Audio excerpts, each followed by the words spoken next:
Today we are going to talk about independent and dependent variables. You've likely heard these terms in science before. We are going to take a deeper dive into what each of these mean today. Your goal by the end of class is to be able to take a situation, understand it, pull it apart, and determine what variable within that situation is the independent variable and which variable is the dependent variable. Before we can do that, we need to take a look at what our vocab words mean. Independent variables are used to calculate the value of another variable. These can freely change. So they can kind of change on their own without the support of another. Dependent variables are a result of a calculation. These depend on another variable. So I want you to pause for a moment and think about what independent and dependent mean outside of math. So what do these mean not within that math context, just in your everyday life? If you think about an independent person versus a dependent person, an independent person can kind of stand on their own. They don't really rely on anyone else, whereas a dependent person does. Their changes are based on that of the independent counterpart. So a dependent person relies on somebody else, whereas an independent person can kind of stand on their own and make changes freely. So let's go ahead and imagine, back to a math example. We are on a boat, and that boat is traveling 25 miles per hour. So it's a constant speed, a constant rate of 25 miles per hour. And we want to know how far we traveled. Now, the distance that we travel is going to be dependent on how much time we spent on that boat. So if we drove 25 miles per hour, per 1 hour, if I put 1 here in place of that t, that would mean that I went 25 times 1, which would be a distance of a total 25 hours. Now, if I decided to ride my boat for 4 hours, I would plug that in for t.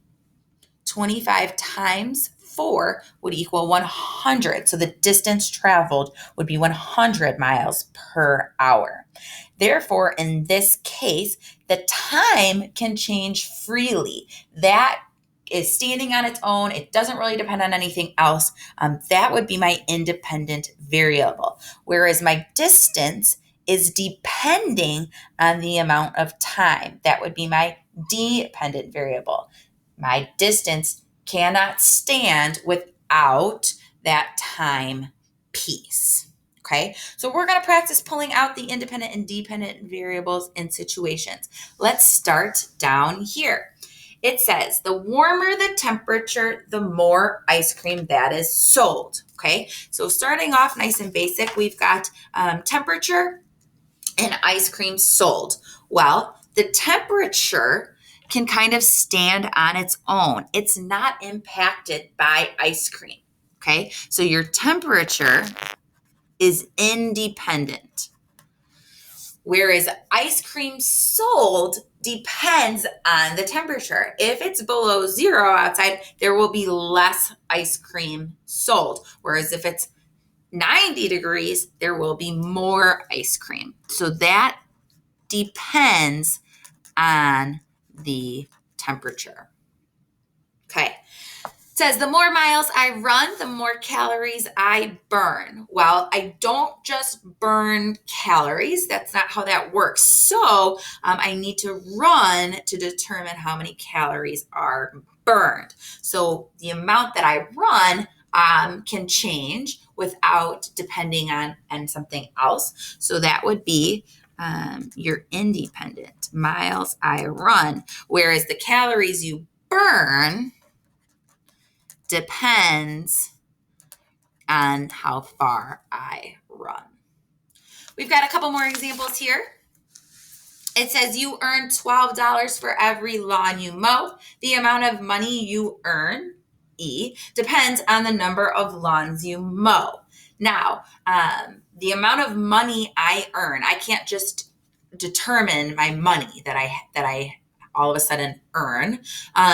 In this situation, my money depends on my lawns. Maybe I want to make a certain amount of money, but I only have so many lawns to mow. That's the independent. The lawns I mow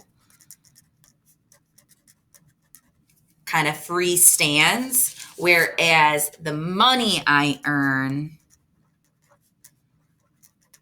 depends on the lawns I mow. I can't just say I want to earn $60 and only have 4 lawns to mow. All right. Jory has a $20 gift card to Target. The amount she pays will be the cost of the total bill minus the $20 gift card. So the total bill, the total cost of the bill, can kind of stand on its own, right? Whatever I add to my cart, that's going to be my total bill. I can add things to my cart, or I can take them away. Total bill. The cost that I pay, the amount that I pay or Jory pays, is dependent on what that total bill is. My gift card doesn't change. That stays exactly the same. That's your constant. It's not going to change. My total bill would be depending on what I put in my cart, and the amount I pay, or she pays, depends on my total bill, what I put in my cart. All right, down here, we've got independent and dependent variable examples. One thing that's interesting about these is that you can come up with several different things as dependent and independent variables for one situation. So there's not always just one correct answer. So number of apples I pick. So if that's kind of freestanding, the number of apples I pick. So I could pick more, I could pick less. However many I pick will impact how many number of pies I can make. So if I pick less apples, then I can make less pies. If I pick more apples, then I can make more pies. Another one could be the number of apples I pick, the more apples I can eat. Number of apples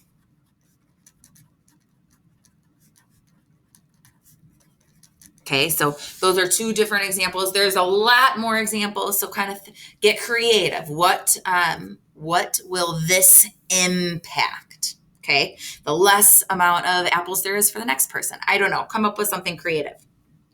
Now we're going to work backwards. The impact, the outcome, is that you get good grades on the assessment. Well, that didn't just happen. That depends on something else. What does it depend on? Well, it could be the amount studied.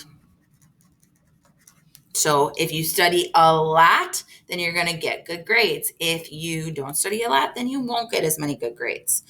Something else that could impact the grades on your assessment would be how often you ask for help when you need it.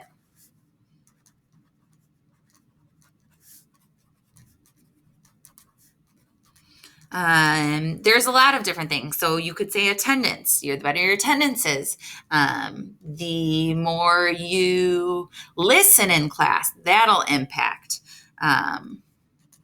your good grades on assessments. So like I said, there's a bunch of different situations. So kind of get creative and see what you can come up with.